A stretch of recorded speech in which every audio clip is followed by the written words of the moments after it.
তো আজকে topic numerical analysis. এটা আমার নিউমেরিক্যাল অ্যানালিসিসের উপর প্রথম ভিডিও। তা নিউমেরিক্যাল অ্যানালিসিস এসএলএসটি ম্যাথামেটিক্সের একটা পার্ট।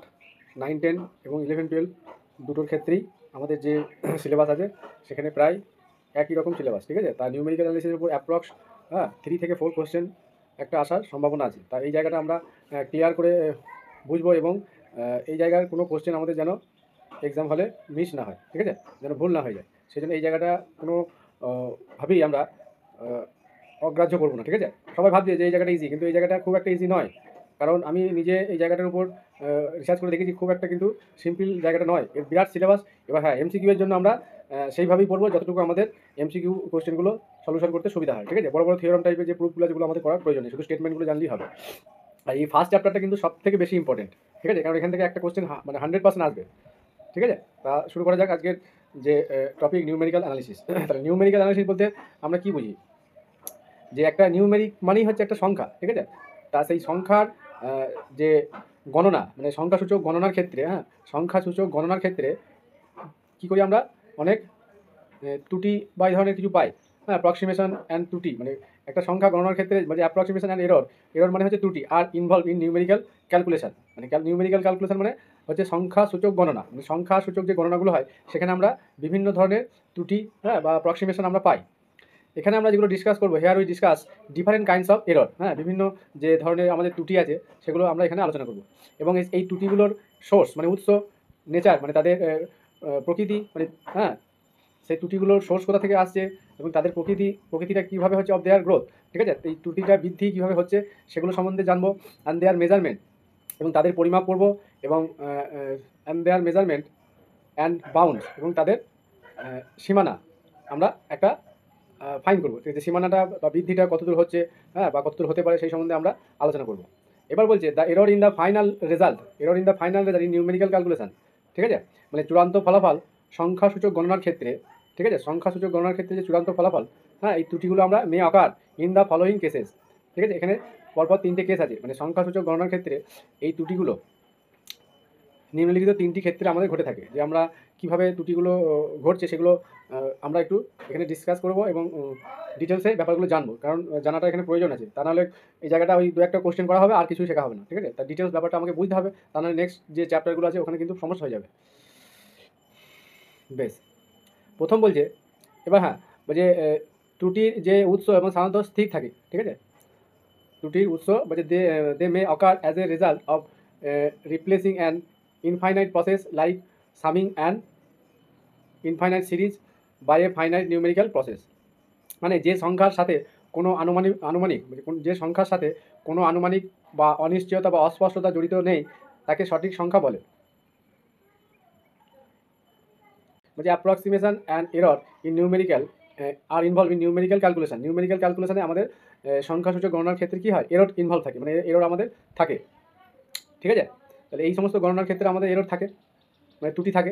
এখানে এরর বলতে ত্রুটিটাকে বোঝাচ্ছে, ঠিক আছে।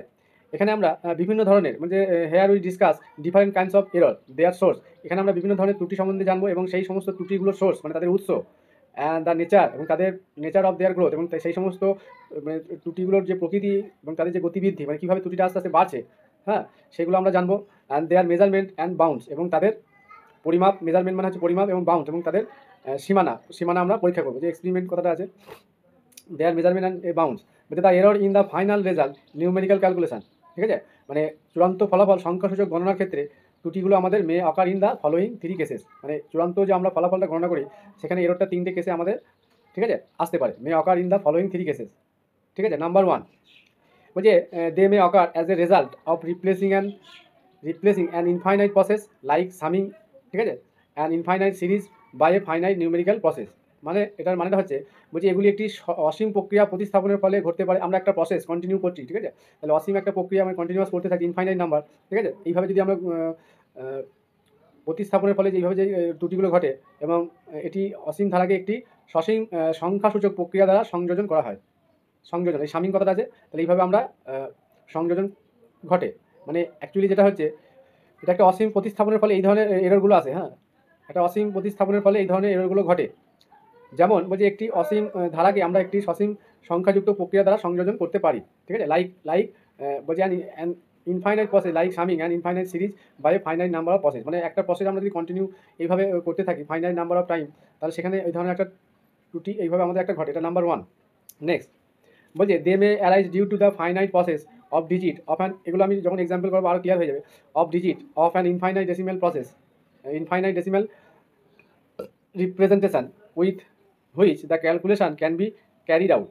এটার মানেটা হচ্ছে যে বলছি অসীম দশমিক প্রতিনিধিত্বের অঙ্কগুলির সীমাবদ্ধ নির্ভুলতার কারণে এগুলি দেখা দিতে পারে। তার মানে কি অসীম দশমিক, মানে আমরা যে ডেসিমেল নাম্বার মানে কি দশমিক বোঝাই, ডেসিমেল নাম্বার যে প্রতিস্থাপন আমরা করি বা প্রতিনিধিত্ব ব্যাপারগুলো আমরা যখন বলি, আমাদের একটা টাইমে দেখা যায় যে সাপোজ 2.301 এরকম 5 একটা নিলাম, তাহলে সেইখানে আমরা ডেসিমেল রিপ্রেজেন্টেশন একটা ঘটাই, তাহলে সেখানে কিছু আমাদের বাদ দিতে হয়, হ্যাঁ, ইন ক্যালকুলেশন, তাহলে সেখান থেকে একটা আমাদের ত্রুটি উঠে আসে, একটা ব্যাপার। আর 3 নম্বর হচ্ছে যে they may be present in the supply data which take part in our numerical calculation throughout, মানে আমাদের যে ডেটাটা সাপ্লাইড হয় মানে সেইভাবেও কিন্তু একটা আমাদের নিউমেরিক্যালের তথ্যের ক্ষেত্রে সংখ্যাসূচক গণনার ক্ষেত্রে এই ত্রুটিগুলো অংশ নেয়। মানে আমরা যে মানে ডেটা মানে সাপ্লাই ডেটা মানে হচ্ছে সরবরাহকৃত তথ্য, তারা উপস্থিত থাকতে পারে, সেখানে উপস্থিত থাকতে পারে আমাদের সংখ্যাসূচক গণনার ক্ষেত্রে, মানে আমরা যে ডাটাগুলো কালেকশন করলাম সেই ডাটাগুলো তো সবসময় যে এক্স্যাক্টলি বা পিওরলি কারেক্ট সেখানে তো কোনো আমরা নিশ্চিত হতে পারি না, সেই জন্য এখান থেকেও একটা এরর আমাদের আসতে পারে। ঠিক আছে, এখানে আমি 3টে এরর কীভাবে আসতে পারে আমি ডিটেলসে বললাম। নেক্সট এবার আমরা এক্স্যাক্ট নাম্বার সম্বন্ধে জানবো। এক্স্যাক্ট নাম্বারটা কি? আর একটা ব্যাপার আমি বলি, যে ত্রুটিগুলোর যে উৎস, হ্যাঁ, ত্রুটিগুলোর উৎস সাধারণত কিন্তু স্থির থাকে। যখন বৃদ্ধি গতিশীলভাবে ঘটে তাহলে সংখ্যাসূচক গণনার সময় সকল ধরনের ত্রুটি অবশ্যই অনিবার্য। ঠিক আছে, আমাদের তবে এই ধরনের যে ত্রুটি মানে যে গণনার ক্ষেত্রে আমরা যে ত্রুটিগুলো দেখি এগুলো কিন্তু ইন জেনারেল থাকবেই। আমরা নিজেরাও দেখি যে অনেক সময় ক্যালকুলেশনে ভুল করি, তো সেখানেও একটা ত্রুটি আছে। আমরা যখন ম্যাথামেটিক্যাল ক্যালকুলেশন করি সেখানেও আমাদের ত্রুটি আছে। এবার এখানে কী হবে, অনলি আমাদের নিউমেরিক্যাল ডেটার সম্বন্ধে মানে সংখ্যা বিষয়ক আলোচনাটা আমরা এখানে শুধুমাত্র করবো। নিউমেরিক্যাল মানে হচ্ছে সংখ্যাসূচক আলোচনা বা এর একটা বিশ্লেষণ বলতে পারি নিউমেরিক্যাল। তার মানে এই যে আমরা ত্রুটির যে উৎস, সাধারণত যে উৎস কি স্থির থাকে, যখন বৃদ্ধি গতিশীল ঘটে বা সংখ্যাসূচক গণনার সময় সকল ধরনের ত্রুটি কিন্তু অবশ্যই অনিবার্য, মানে এগুলো আসতেই পারে ত্রুটিগুলো। তবে আমাদের কী করতে হবে, সেই ত্রুটিগুলো আমাদের মানে ডিক্রিজ করতে হবে, কমিয়ে আনতে হবে। ত্রুটির একটা নির্দিষ্ট লিমিট থাকবে, ঠিক আছে, সেই ত্রুটিটাকে আমাদের আস্তে আস্তে কমিয়ে আনতে হবে। সেই কমিয়ে আনার প্রসেসিংটা আমরা এখানে ডিটেলসে এই টোটাল নিউমেরিক্যালি আমরা পড়বো এবং এই চ্যাপ্টারতেও আমরা ডিটেলস জানবো। বেশ, নেক্সট বলছি এক্স্যাক্ট নাম্বার। এক্স্যাক্ট নাম্বার মানে হচ্ছে সঠিক সংখ্যা, আর অ্যাপ্রক্সিমেট নাম্বার মানে হচ্ছে আনুমানিক সংখ্যা। ঠিক আছে, এক্স্যাক্ট মানে হচ্ছে সঠিক সংখ্যা আর অ্যাপ্রক্সিমেট নাম্বার হচ্ছে আনুমানিক সংখ্যা। তার মানে আমরা কি দেখতে পাচ্ছি যে এখানে দুই ধরনের আমাদের কি থাকতে পারে, গণনা সংখ্যাগত গণনার ক্ষেত্রে দুই ধরনের আমাদের সংখ্যা জড়িত, একটা হচ্ছে এক্স্যাক্ট নাম্বার আর একটা হচ্ছে অ্যাপ্রক্সিমেট নাম্বার। বলছে যে সংখ্যার সাথে কোনো আনুমানিকতা বা অনিশ্চয়তা বা অস্পষ্টতা জড়িত নেই, ঠিক আছে, যেমন তাকে সঠিক সংখ্যা বলা হয়। যেমন আমি যদি 2 লিখি, ঠিক আছে, আমি এই ডেফিনেশন ডিটেলসে যদি ইংরেজিতে লিখতে যাই তাহলে আমাদের একটু সমস্যা, মানে একটু লেন্দি হবে ভিডিওটা, তবুও আমি চেষ্টা করবো একটু লেখার। বলছি the number in which there is no approximation,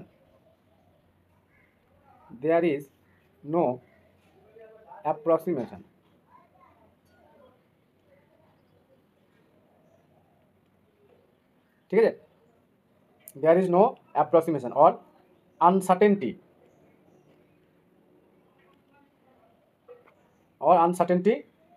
or মানে এই ধরনের যে ওয়ার্ডগুলো আছে, হ্যাঁ, ambiguity,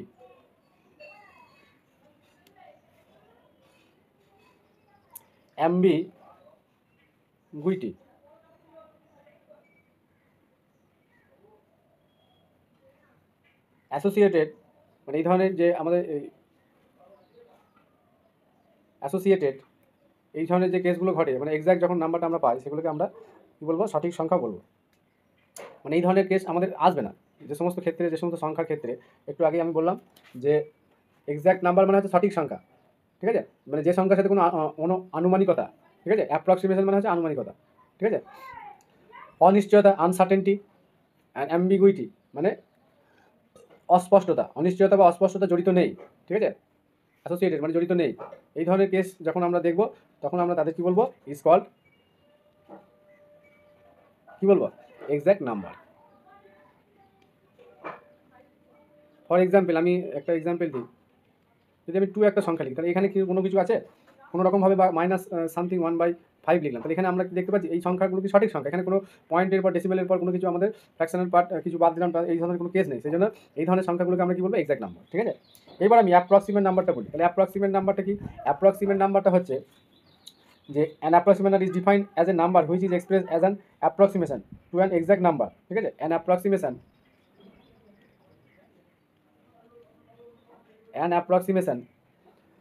is defined as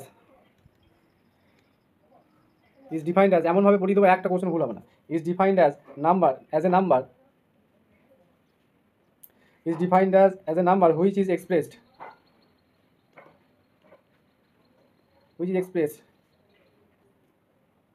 as an approximation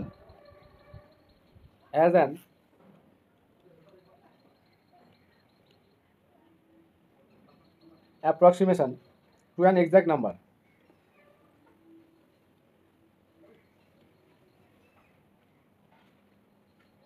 to an exact number or true value, আমরা এটাকে or true value। ঠিক আছে, একটা এক্সাম্পল আমি দিই, ফর এক্সাম্পল। তাহলে ব্যাপারটা কি বোঝাচ্ছে যে অ্যাপ্রক্সিমেশন নাম্বারটা কি, এটা কিন্তু ক্লিয়ার বুঝতে হবে। একটি আনুমানিক সংখ্যা বলতে এমন একটি সংখ্যাকে বোঝায়, মানে একটা অ্যাপ্রক্সিমেট নাম্বার, মানে an approximation is defined as a number, মানে এমন একটি সংখ্যাকে বোঝায়, মানে সব বোঝায় বা এখানে ডিফাইন মানে সংজ্ঞায়িত এইভাবে করা হয়, হ্যাঁ, যা একটি সঠিক সংখ্যা বা প্রকৃত মানের সাথে একটি সমতুল্যতা হিসেবে প্রকাশ করা হয়, একটা সঠিক সংখ্যার সঙ্গে প্রায় কাছাকাছি ধরা হয়। যেমন আমি যদি পাই, এর মান কত, পায়ের মান 3.14, মানে অ্যাপ্রক্সিমেশন একটা ধরা হয়, তাহলে একটা সঠিক এক্সাক্ট নাম্বারের কাছাকাছি ধরা হয়। যেমন এর মান কত, 2.72, এটা কিন্তু জানতে হবে, এটা আমাদের রেক্ট্যাঙ্গুলার হাইপারবোলার ক্ষেত্রে এর ভ্যালু 2 পয়েন্ট সামথিং হয়, 2.72। তারপরে আমি একটা সংখ্যা নিলাম, মানে আনুমানিক সংখ্যাগুলো কিন্তু, ঠিক আছে, এগুলো কিন্তু এক্সাক্ট নাম্বার নয় এগুলো, হ্যাঁ, কারণ এদের নাম্বারটা আমরা অ্যাপ্রক্স একটা ধরে নিই, যে √2 বা √3 হতে পারে। তাহলে এগুলো এই ভ্যালুটা কত, 1.414 ডট করে এইভাবে আমরা অ্যাপ্রক্সিমেট একটা ধরে নিই। তাহলে এগুলো কি আমরা কি বলবো, অ্যাপ্রক্সিমেট নাম্বার। তার মানে কি হচ্ছে যে মানে এই ধরনের সংখ্যাগুলো, মানে এইভাবে আনুমানিক যে সংখ্যাটি কি হচ্ছে, তার প্রকৃত মানের থেকে খুব কম পরিমাণে সামান্য ভিন্ন হয়।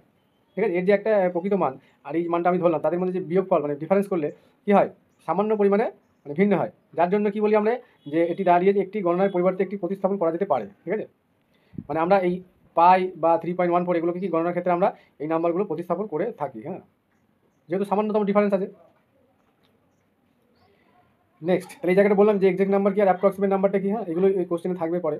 Next, significant figure, very very important. Significant figure আমাদের ভালো করে বুঝতে হবে, হ্যাঁ, সিগনিফিক্যান্ট ফিগারসটা কি। সিগনিফিক্যান্ট ফিগারসটা আমি আগে বলি, বলছি এই সিগনিফিক্যান্ট ডিজিট আর ফিগার আর ডিজিট একই জিনিস, হ্যাঁ, এটা যেন কেউ মানে উল্টো পাল্টা করে ফেলে না। সিগনিফিক্যান্ট ফিগার আর ডিজিট ব্যাপারটা একই। বলছি এই significant digit or figure is any one of the digit. ঠিক আছে, এ সিগনিফিক্যান্ট ডিজিট আর ফিগার কি হচ্ছে, is any one of the digit, is any one of the digit. ঠিক আছে, 1 হতে পারে, 2 হতে পারে, ডট করে 3, 4, 5, 6, 7, 8, 9। ঠিক আছে, এইগুলো আমাদের হতে পারে। And 0 is an significant figure except, and 0 is a significant figure বা ডিজিট আমি লিখতে পারি, significant digit except when it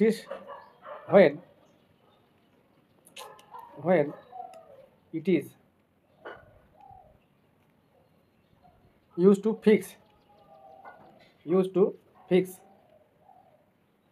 the position of the decimal point, the position of the decimal point, or to fill the unknown places, or to fill the unknown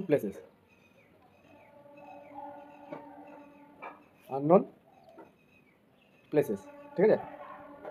অথবা আমরা কি করতে পারি, reject করতে পারি, or reject or rejected digits at the end of the number.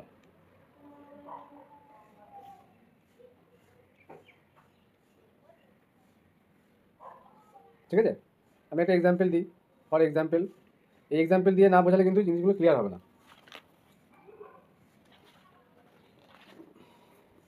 তাহলে বিষয়টা কি আগে বলি, তারপর এক্সাম্পল আমি যাচ্ছি। হ্যাঁ, মানে বলছি এ significant digit or figure is any one of the digits. ঠিক আছে, এগুলো হতে পারে, অ্যান্ড জিরো হতে পারে, except when it is used to fix the position of the decimal point or to the unknown places, অথবা rejected digit at the end of the number।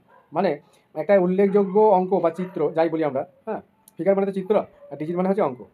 একটা উল্লেখযোগ্য নাম্বার বা ডিজিট, এখানে আমরা অঙ্কই বলবো, এগুলোকে অঙ্ক বলা হয়, যেমন এককের অঙ্ক, দশকের অঙ্ক এসব বলি না, সেইভাবে।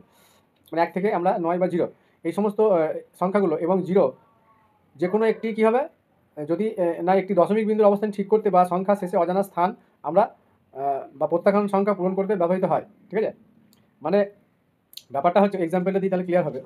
আমি একটা এক্সাম্পল নিলাম, একটা নাম্বার নিলাম আমি 85001। ঠিক আছে, তাহলে এখানে কি আছে, অল দ্য ডিজিট আছে এবং জিরোটাও ইনক্লুড আছে।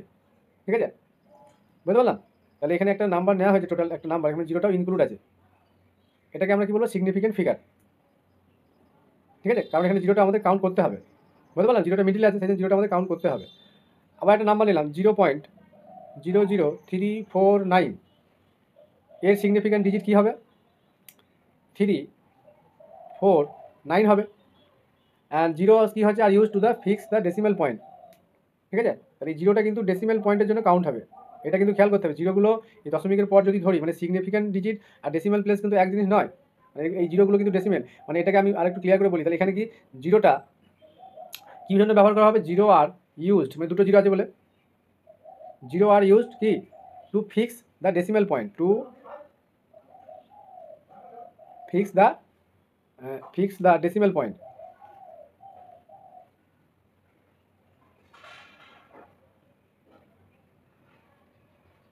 মানে এটা আমরা যদি সিগনিফিক্যান্ট ডিজিট বলি তাহলে 3 সিগনিফিক্যান্ট ডিজিট হচ্ছে। ঠিক আছে, কিন্তু ডেসিমেলে বললে 5 ডেসিমেল প্লেসেস। বুঝতে পারলাম? মানে যখন আমরা ডেসিমেল প্লেসের ব্যাপারটা বলবো, এই জায়গাটা কিন্তু ইম্পর্টেন্ট। ডেসিমেল প্লেসের যদি বলি এটা তাহলে 5 হবে, 5 ডেসিমেল প্লেসেস।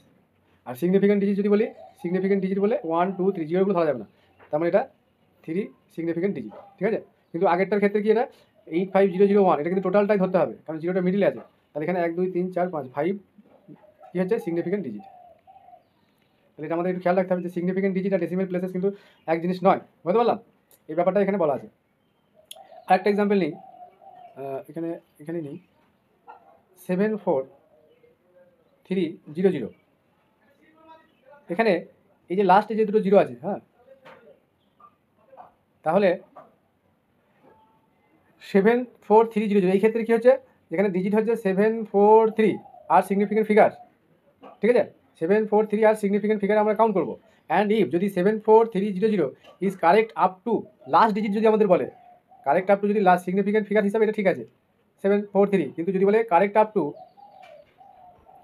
কারেক্ট এই জায়গাগুলো কিন্তু ক্লিয়ার বুঝতে হবে, নাহলে কিন্তু ভুল হয়েছে। কারেক্ট আপ টু কত, লাস্ট ডিজিট, যদি লাস্ট ডিজিট পর্যন্ত বলে, ঠিক আছে, তাহলে কী করবো, সবগুলো ডিজিট আমাদের ইনক্লুড করে নিতে হবে, তাহলে জিরোগুলো ইনক্লুড। ঠিক আছে, আর সিগনিফিক্যান্ট ফিগার বললে শুধুমাত্র আমাদের এই 3টে যেতে হবে, এটা যেন মাথায় থাকে।